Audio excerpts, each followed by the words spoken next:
The Kurdish people are an ethnic group in the Middle East whose traditional homelands cross over into parts of Turkey, Syria, Iran and Iraq. They have no independent homeland of their own, and they're often treated as an unwanted ethnic minority by the countries in which they live.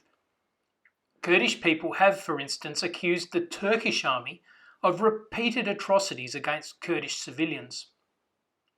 It should come as no surprise then that Kurdish men are often reluctant to complete their mandatory military service in the Turkish army. In this case, rather than allowing themselves to be conscripted, two men fled to the United Kingdom and claimed to be refugees on the basis that if they returned to Turkey, they would be persecuted for failing to perform their military service. The court had to decide if this was valid.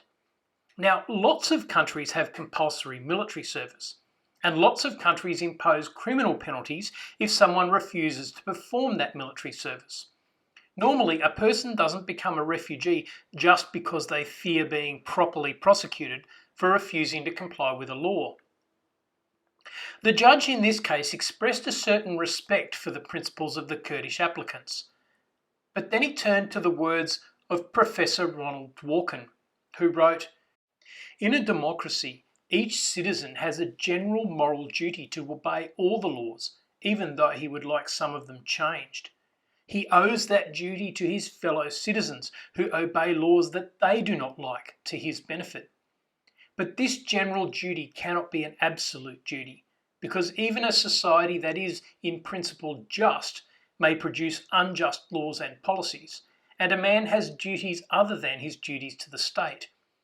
A man must honour his duties to his God and to his conscience, and if these conflict with his duty to the state, then he is entitled, in the end, to do what he judges to be right.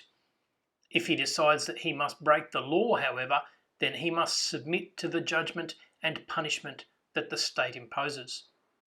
The judge concluded that while the two men might be disobeying Turkish law for the best of reasons, they were breaking Turkish law, and the United Kingdom could not grant them refugee status just in order to help them avoid the consequences.